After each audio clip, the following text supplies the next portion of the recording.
PodCastle 681 for June 1st, 2021. Tales from the Vaults, Wolfy Things by Aaron Roberts. Rated R.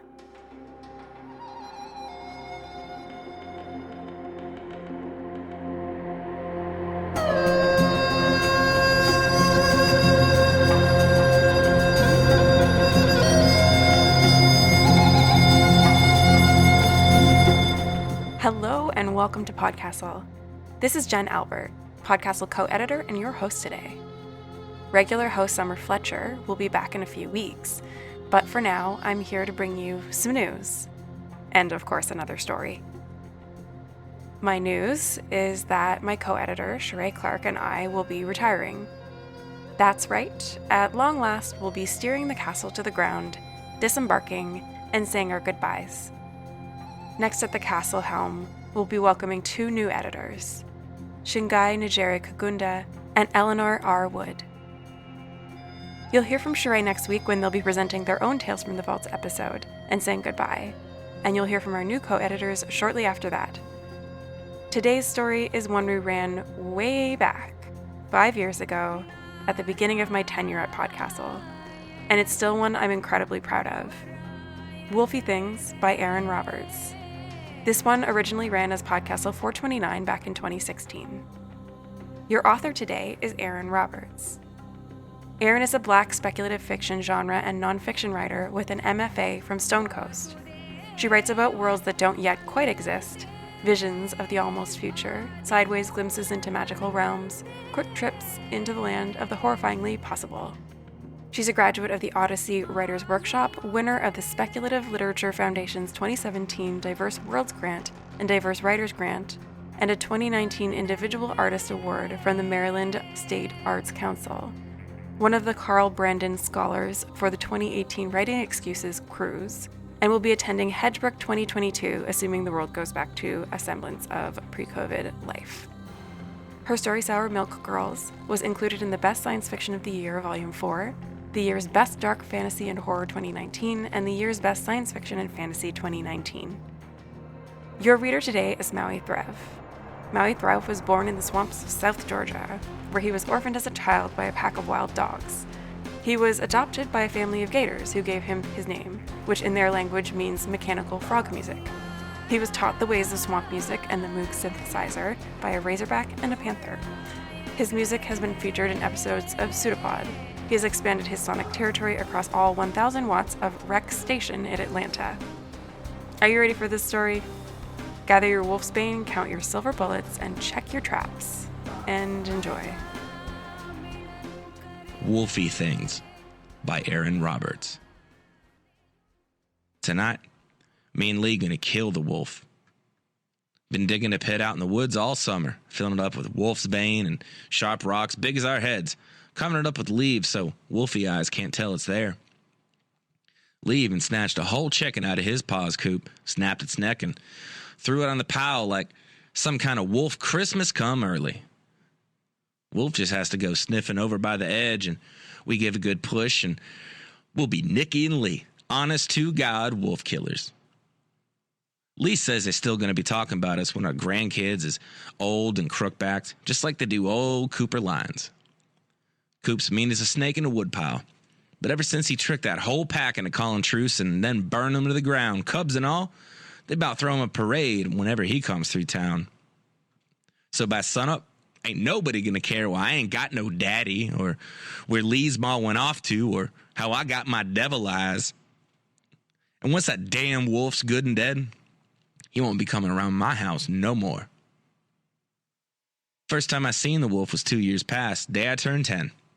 Old enough to handle a knife and stand watch like Lee done for his pa 3 years already.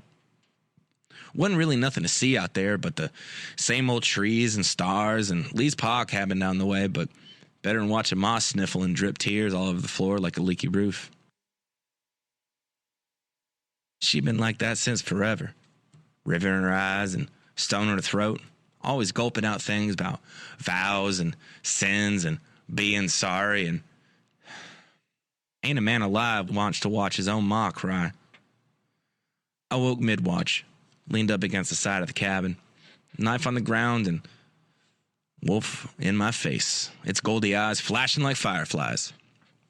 Froze me up faster than a tongue on ice. Barely got my legs squeezed together tight enough not to piss the ground. Lee always says a wolf will kill you right off soon as it sees you, add you to its coat of little boy skins. But this one just stood there, tall on hind legs, hairy and naked as a hound dog, smelling like new killed hogs and dirt and bare feet after running. Then it honest to God started talking, real words and everything, voice deep as far off thunder. Your ma know you're out here. Hearing it talk about ma unfroze me right quick. Man can't let no beast come for his kin. I reached for the knife, but Wolf grabbed hold of my wrist and laughed. I tried turning this way and that, but it didn't make no difference. Its palms was spongy soft, but they clamped down tight as a bear trap all the same. Let go, I said, voice coming out high and squeaky. So you can grab your knife and gut me? Do what I have to, I said, growling in my throat to get my voice deep. Protect my kin. Can't protect nothing with your eyes closed. They open now, I said, puffing my chest up big like I seen birds do. Ain't matter if it had me by the wrist or the throat. Can't show no beast you're weak. Keep 'em that way, Wolf said. Dangerous out here at night. I ain't scared of you. Good, it said, dropping my wrist and flashing fangs like the devil trying to smile. I swung out, hard, but my arms wasn't long enough to reach, and all the wolf did was laugh again, low and quiet under that fangy smile. Be sure and tell your ma I came by. You leave her alone. Wolf laughed harder this time, long and loud and wild. Felt the sound rippling all the way in my toes. You ask her about that one. Before I could do nothing more, Wolf fell back into the night, melted away like snow in spring. I ran inside fast as I could and woke Ma, but telling her just got her asking how he looked and checking out the window and giggling and then crying again harder than ever. Swore right then I'd kill that thing one day. Don't like nothing messing with my ma. Wolf ain't show his face again for a full year. Not till the night I turned 11. Ma throwed me a party for my birthday. Just the two of us. But she wore her yellow Sunday dress and fixed wildberry pie and made me wash my feet and everything. She's in one of her sunshine moods all day, humming some song I don't know, touching her hair all the time like bugs had gotten it or something. Even caught her looking out the window once or twice. Don't worry about that wolf, Ma, I said. Probably ain't coming back no ways. Of course not, Ma said, voice shaky. I moved the pie so she wouldn't salt it none if she started crying. Lucky he got you, baby. Real lucky. We ain't meant to travel this life alone. Don't you worry, I said. I ain't gonna let him hurt you. That got her smiling a little bit. My brave boy, she said. Must be all that sunshine in your eyes. She's always saying that. Lee says they look like hellfire damnation, but he ain't never stayed awake for a full sermon on Sunday, so he don't know heaven from hell, really. You go on now, Ma said. Bring in some wood from the shed. And if you see that wolf looking around, you just let him know how brave you are. That was going to be easy. Ain't nothing braver than doing some killing. Wolf was there as soon as I got to the woodshed, all dressed up like a man, tall and dark-haired and wearing some old sheet like it was a shirt. But eyes on fire and smell of blood and mud and river. So you're still playing killer, he said. Don't know what you mean, I said, faking an itch and hiding my knife behind my back. This time, I was ready. Lee told me all about how just a plain hunting knife can't hurt no wolf, how you gotta dip it in crushed up wolf's bane first. I hated picking up them flowers, all purple and girly and smelling like death, making my hands feel like fire ants that crawled on them. But at least this time wouldn't nobody be laughing. Your ma teach you to lie like that? I ain't lying. Preachers say I was wrong for that. But then preachers say only good wolf is a dead wolf. So I figured it came up even. Trade you for the knife, Wolf said. Call it a birthday present. How you know my birthday? You been spying on me? Give me that thing and I'll tell you. Wolf smiled big and toothy, stuck out a hand full of wild berries. I hit out real fast with the knife, felt it hit skin before he could pull back. Half the berries went flying and half got crushed up, dripping purple off his hand like spilt communion wine. He started chuckling like before, but it turned Hal halfway through and he clutched at his wrist, shagging against the shed. Wolf's bane? His whole body shivered as he said it, hairs on his neck flicking back and forth and lines on his forehead pulling together, looking deep and dark as old man scars. Kills wolves, I said. Kills men, too, Wolf said. Then he brought his palm up to his face, started sucking the berries and the wolf's bane right off, spitting them out into the darkness. Even kills little boys that ain't quite either. Hot damn! Lee's voice round the corner of the shed. Wolf crouched down as soon as he heard it, whimpered as he put the scratched hand down on the ground.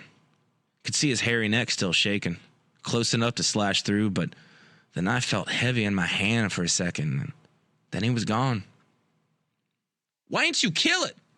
Lee asked, pushing my back up against the shed. His voice sounded half whisper, half shout. I ain't had the chance. He ran off when he heard you. Told you not to keep creeping around here trying to be the one to get him. You blaming me? You the one let it get away. Knew I should have kept on you soon as you saw it last time. You ain't man enough to take care of nothing. Lee's breath was all hot and his spit was landing on my face like rain, and I grabbed the knife handle tight. Could kill a man as easy as a beast if I needed to. Wolf said so. Get off me. Got him with the wolf's bane like you said. What else do you want? Want it dead, Lee said. Want all them damn beasts dead. You want them to poison the water or curse the wheat or take your ma like they took mine? I shook my head. Of course, Missy Green said Lee's ma ran off with one of them Bible sellers, but no reason to tell Lee all that. Not when he's about ready to hit me. Lee ain't moved for a while. Just stood there close enough to share breath. I squeezed the knife so hard my fingers hurt, but he ain't make a fist or nothing. Just stood there inside. We ain't losing it again, he said. Next time, me and you gonna kill that thing proper, like men do. You gotta get it to come this way, Lee says. He's sitting on a rock by the edge of the pit, chewing on sour grass and stomping ants. But you two so friendly, probably just gonna pet it and ask it nice. Told you it ain't saying nothing to me. Just begging not to kill it. That ain't quite right, but it's all Lee needs to know.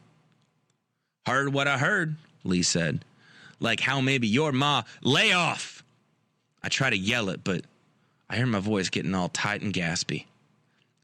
Lee just laughs his mean laugh, loud and sharp like a shotgun firing. Fine, he says. But you get that thing to come this way tonight. Said I'd get it here 10 times already, didn't I? Man's only good as his word. Lee's face twists ugly and he laughs a little more under his breath where he don't think I can hear. See you tonight, Nicky, he says. And happy birthday. Ma don't barely look up when I get home from the pit. She ain't dressed for no party this year, and I don't smell no pie. Just stares out the window mostly, sniffling and dripping, whispering to herself about shouldas and mights. Told her I killed the wolf last year, but it ain't seemed to make nothing better. She probably knowing I was lying. This time I'm gonna bring back something to prove that damn wolf's dead. Then she ain't gonna have nothing to cry about. See the wolf pacing by the fence as soon as I tiptoe out into the dark. Got on pants and a white cotton shirt. Even a little hat, like he's some God-fearing man heading for prayers, but he still smells like mist and gritty porridge and old man's breath.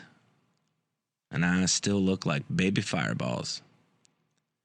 I nod at him and start walking away from the farmlands and into the trees, towards the pit, slow and steady, like I don't have no kind of direction in mind. No knife this time, he says, walking behind me. No knife, I say, showing my hands. Ain't sorry I cut you, though. Men kill wolves. Wolves kill men. How it is. He don't say nothing back for a little. Just keeps on following, so I keep on walking, watching the trees get taller and closer in till it looks like the leaves is making shadows on the moon. Pit ain't far now. Never killed a man, you know, he says. Wouldn't know how. Plenty of ways. Razor claws, poison fangs, wolfy things.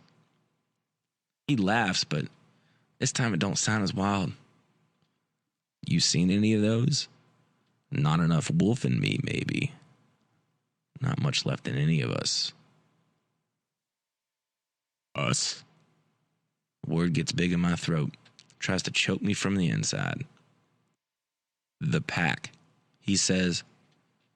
Could meet 'em, if you want. Ain't far. He points over to the witchwood, where the trees stay bare and the fireflies glow blue and don't nothing but evil make it through the night. I don't say a thing. Feet feel stuck to the ground like the dirt grew fingers and won't let go. Don't have to go, he says.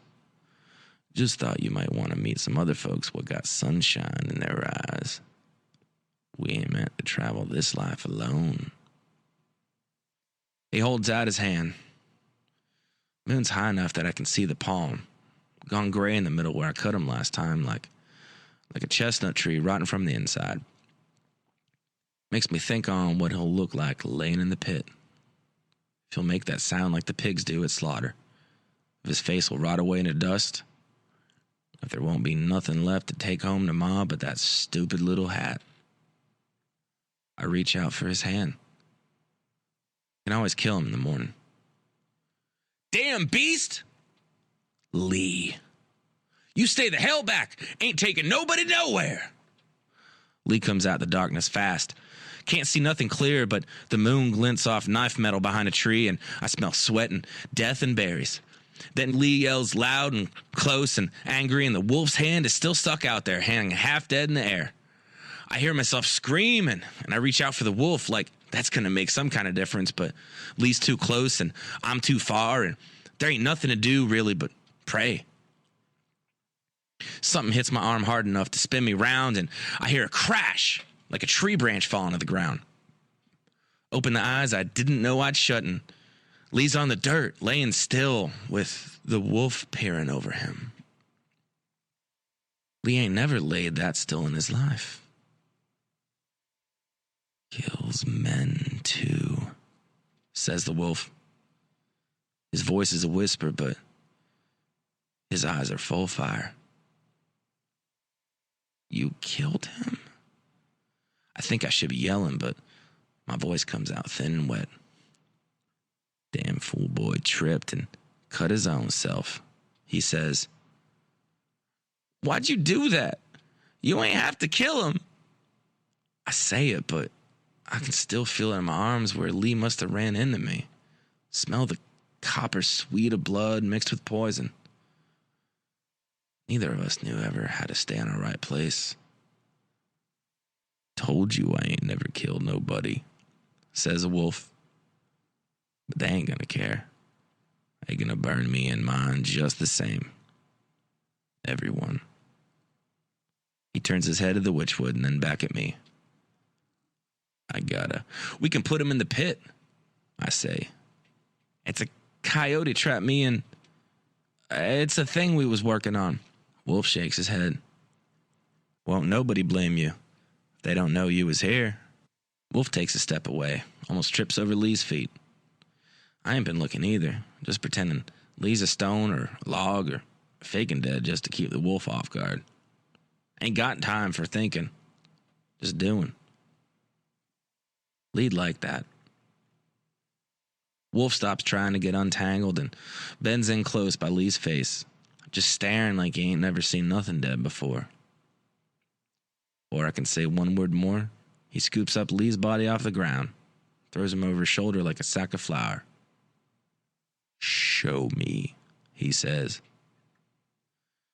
Pit can't be more than 3 stones throws off, but time goes slow as a molasses drip in winter and my feet feel heavy.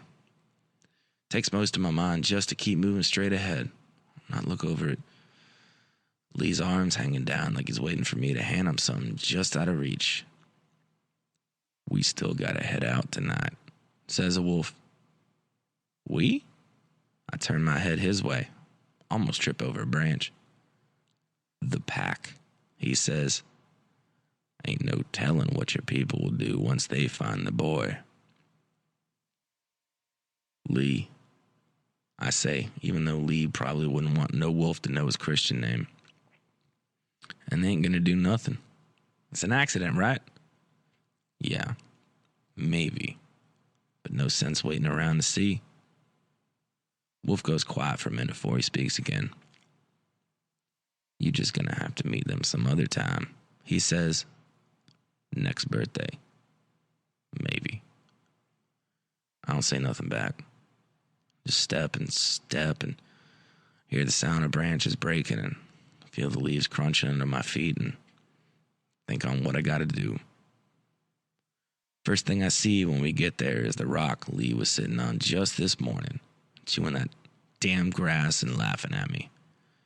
Pit's right next to it, still looking just as innocent as you please, like a hole full of leaves just wet from the rain and a chicken like a cherry on top. Wolf looks jumpy, though, sniffing around. He ain't never gonna get too close on his own. "All you gotta do is put him right down in their leaves," I say. "Plenty sharp rocks down there to look like they did the killing. You'll see." Wolf stares my way for a second and nods, steps careful over the edge, leans over. Only gotta push a little. Lee and the wolf fall together, hitting the rocks like a bad apple from a tree, wet and squishy. Of course, Lee can't notice, just lays still as ever. But I wait for the wolf to howl. He don't even whimper. Just coughs a little, whispers something about the sun that I ain't listening to. Plenty wolfsbane in there. He ain't gonna be doing much for long. "Ma probably gonna cheer up once she knows for sure you gone," I say. "Gonna stop all that crying. Start making wildberry pie again and everything." Wolf don't say nothing, but I hear panting still, so I know he hears me. "And Lee's pa gonna be right proud he killed a wolf. Gonna be telling stories about that for a long time. Lee and Nikki, genuine to the bone wolf killers." Wolf don't say nothing. Don't even take a breath. Just smells like piss and death and dust. I keep on talking, even if he can't hear me none of the rest. How the Witchwood ain't no more than a half day's journey out back. How they probably gonna let me and Lee's pa carry the torches when we burn the whole pack to the ground, cubs and all. How the men gonna nod at me and the ladies curtsy and Missy Green bring me flowers at springtime. And how I'm just gonna smile and flash my yellow eyes and tell them my ma calls me sunshine. 'Cause ain't none of us meant to travel this life alone.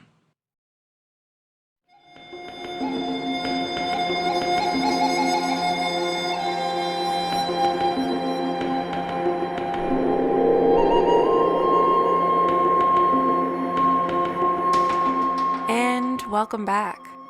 I chose this story for my goodbye episode because it rounds my tenure out at PodCastle so neatly. This was actually the first original story I had a hand in bringing to the world through PodCastle, and it's still a favorite of mine. It embodies some of my absolute favorite things in fiction. It's voicey and character-driven. It plays with genre tropes in truly original ways. It's quiet, but dark, bordering on horror. Apologies to Pseudopod for treading on your tentacles over the years with some of my darker picks. This story is a perfect showcase of so much of what I love about the fantasy genre, but it's also perfect for another reason. People sometimes ask me what my favorite thing about being a part of PodCastle is. And there are so many things. The genre itself, responses from our wonderful, dedicated fans, listeners, and reviewers, working with talented staff, narrators, and writers day in and day out, sinking my teeth into a good story while editing it. Even the budgeting and administration can be fun. But I think my favorite thing to do at PodCastle was going into the slush pile and coming across an incredible story by an incredible author who I had never heard of. Wolfy Things was the first short story that Erin Roberts ever sold. And she's gone on to do such amazing work, as you heard in her bio. And I can point to at least 4 authors from the last year who made their first pro sale at PodCastle. Alison Ty in PodCastle 623, Caring for Dragons and Growing a Flower. Sid Shane in PodCastle 640, Mist Songs of Delhi. Dominique Kane in PodCastle 655, Mariska and Major. And Chione C. White in PodCastle 656, What My Flies Keep For Me. I urge you to check out those episodes. I guarantee you that each of those authors are going to go on to do amazing things in the genre. And PodCastle, it seems like, is doing amazing things as well. I came on board when we were just becoming a pro market in 2016, and I've got to see it grow so much. To the point where this year we're nominated for the Hugo, the Ignite, the Aurora. We won the British Fantasy Award. It really seems like we're just everywhere. And it's been so overwhelming and lovely to see all that happen. And to see the other Escape Artists podcasts honored alongside. I can't wait to see what Eleanor and Shingai do from here. While this departure is sad, both Sheree and I are leaving for great reasons. Personally, instead of focusing on short fiction, I'll be focusing on my editorial career at ECW Press, one of the largest independent publishers in Canada, where I'll be doing acquisitions of science fiction and fantasy novels. I will bring so much of what I learned here, from the wonderful people at Escape Artists and PodCastle, to that work. I'm so incredibly lucky that I've been able to work with them and to learn from them. And I thank every single one of you for being a part of that as well. That was our show for this week, and now I have to say farewell.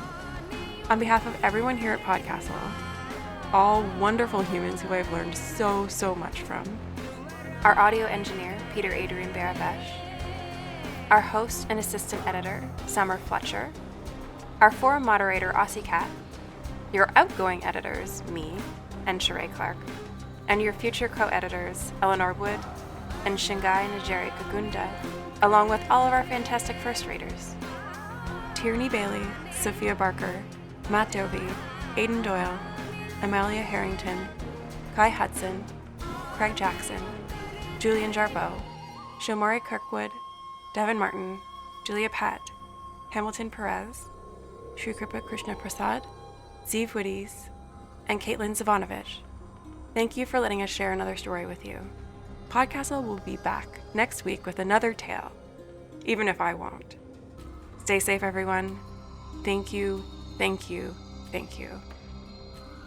PodCastle is a part of Escape Artists Incorporated and is distributed under a Creative Commons Attribution, Non-Commercial, No Derivatives 4.0 international license. Feel free to share it, but don't sell or change it. Note that everything that we do at PodCastle is 100% donor funded, and if you'd like to support what we do, I invite you to join us on our Patreon at patreon.com/EAPodcasts.